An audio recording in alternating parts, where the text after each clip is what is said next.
Today in geometry, we're going to look at angles of elevation and depression.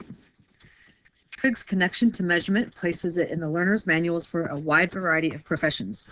Carpenters, construction workers, designers, architects, and engineers, just to name a few, deal with measurements, and such they deal with triangle measures or trigonometry. Combining your skills with similar triangles, trig, and Pythagorean theorem, you're ready to tackle problems that are connected to more real-world scenarios. The situations you will be examining will be specifically related to right triangles, and you will be using our three main trig functions. Once the diagram is established, the mathematical solution will be the same as those shown on solving for sides or solving for angles.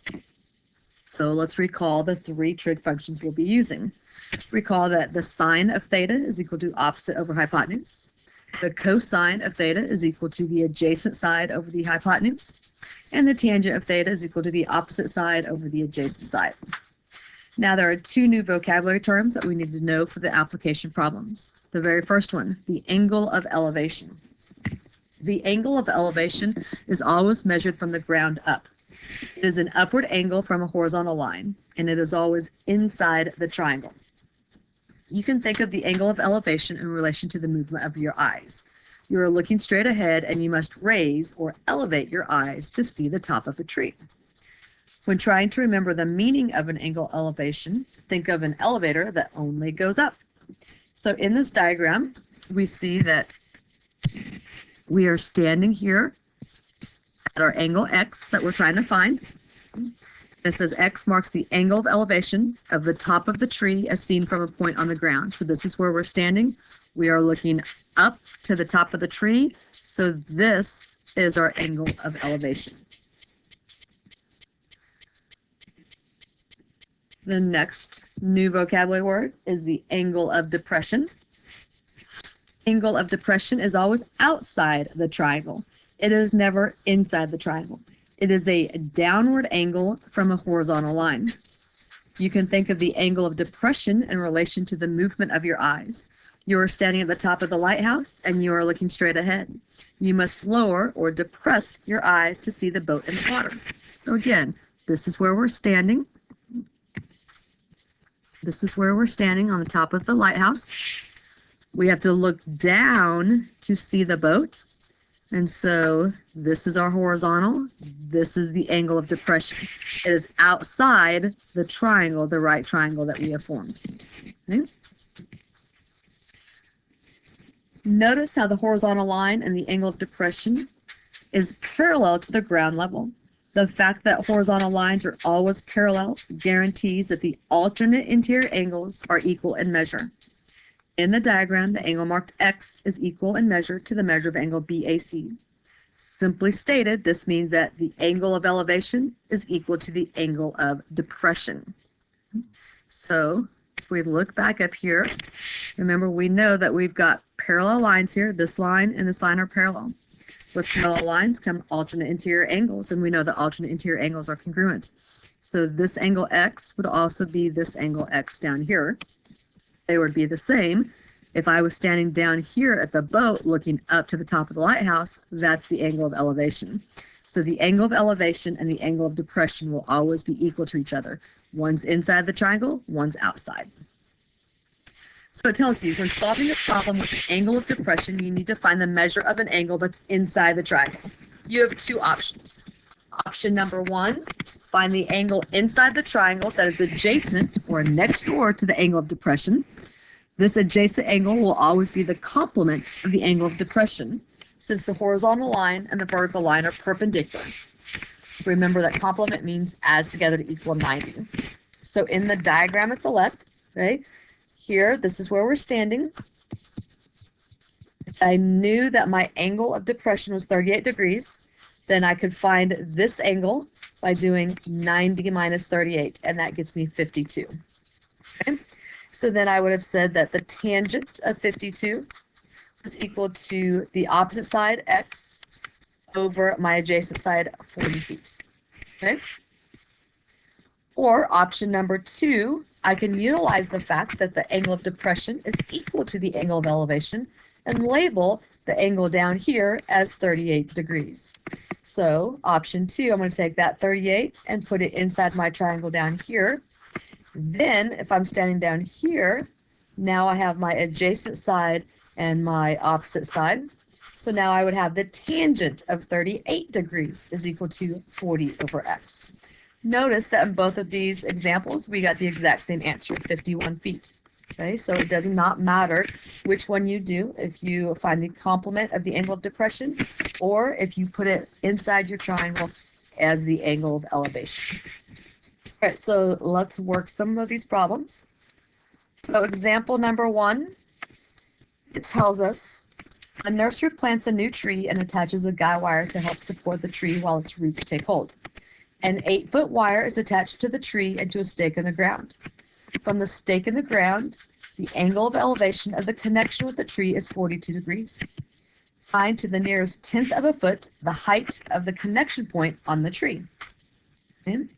And they've already drawn this out for us. Okay. So this is our stake. This is our angle of elevation, 42. They told us that the wire was 8 feet, so they've labeled this as 8. And this is what they're asking us to find, this side over here. So if this is where we're standing, we have 42 degrees. If this side is opposite, this is hypotenuse. Hopefully we have SOHCAHTOA memorized by now, but if not, we'll go ahead and write it down up here. So I have opposite and hypotenuse, so that's going to be the sine. So I would say the sine of 42 equals x over 8, opposite over hypotenuse. Now when I cross multiply, 8 times the sine of 42 is equal to x. So x is approximately, so we're going to plug that into our calculator, 8 times the sine of 42, and they asked to the nearest tenth of a foot, so that's going to be approximately 5.4, so x is approximately 5.4 feet. So that's how high up the tree that wire is, 5.4 feet. Okay, number 2, when the angle of elevation of the sun was 55 degrees, the length of the shadow cast by this flagpole was 210 feet. Find the height of the flagpole to the nearest foot. Okay, so I've got a sun, and I need a flagpole. So there's our flagpole. It says the length of the shadow cast by the flagpole. Okay, so here's our right triangle. Anytime that they give you a length of the shadow, remember that shadows, we see our shadows on the ground. So this is going to be the shadow down here on the ground. And they tell me that that was 210 feet. The angle of elevation of the sun, okay, so that's like if I'm standing down here and I'm looking up at the sun, so this is my angle of elevation inside my triangle, is 55 degrees. And the height of the flagpole, that's this side over here, x. So I look at what do I have? I have my opposite side and my adjacent side. Opposite and adjacent, that's the tangent function. So I would write tangent of my angle, 55, equals opposite side, x, over adjacent side, 210. There's our ratio. When we cross multiply, we get 210 times the tangent of 55 equals x. So I get x is approximately, and here it said round to the nearest foot. So 210 times the tangent of 55. I round that to the nearest foot, I get x is approximately 300 feet. So always make sure that you are going back and reading and making sure that you are rounding it appropriately at how they've asked. Let's look at number 3. From a hot air balloon, I should say balloon, 3,000 feet above the ground. Okay, so let's see, here's our hot air balloon. Here's our little basket with our people in there. So we are 3,000 feet above the ground. Okay, so here's the ground. So this is 3,000. This is the distance of my hot air balloon from the ground. You see a clearing whose angle of depression, so we see a clearing out here. Our angle of depression, remember, that's outside the triangle. So this is 19.5 degrees. What is your horizontal distance from the clearing. So this is the clearing. This is where we are up here in the little balloon. Horizontal distance, this is horizontal. This is what we're looking for, this X down here. Okay. Two different ways we could work this. First, we could find this angle in here. So if I did 90 minus 19.5, I find that this angle is 70.5. Or I could have put 19.5 in down here. Either way, and I'd still get the same answer. If I'm using the 70.5, I have my adjacent and my opposite. So again, I'm using the tangent. So tangent of 70.5 equals opposite x over adjacent 3,000.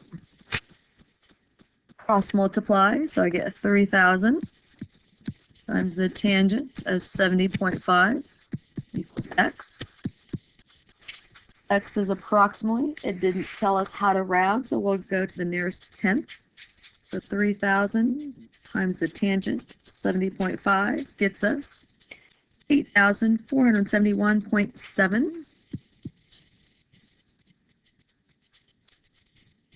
And we were feet. So we are approximately 8,471.7 feet from that clearing.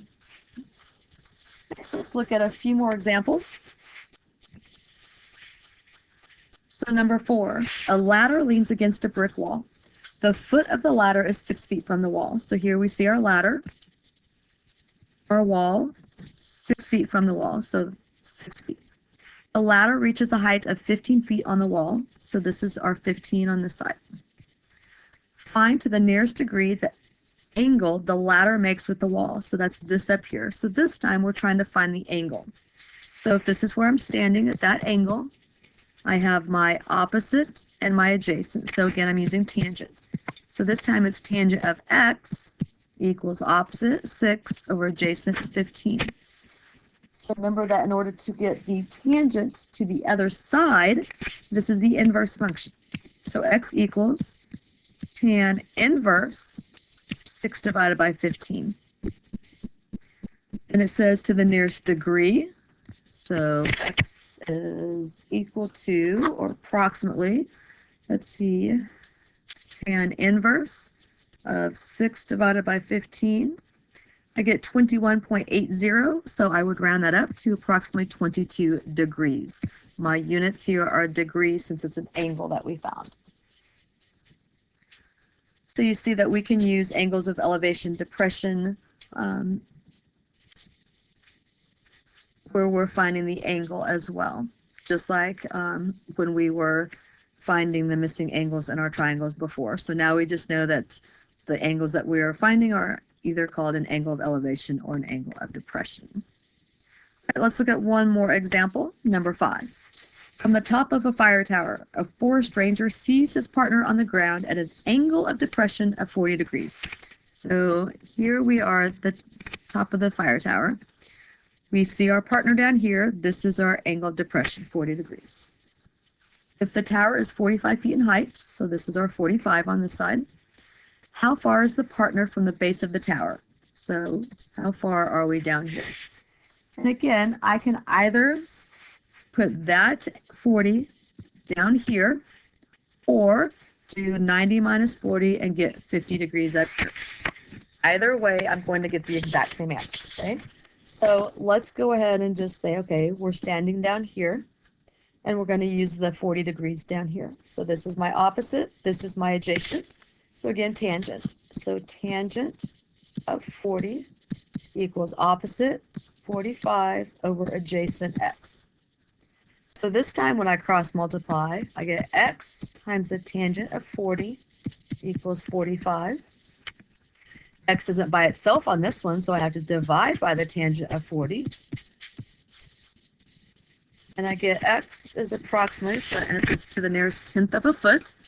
So 45 divided by the tangent of 40 gets me 53.6 feet.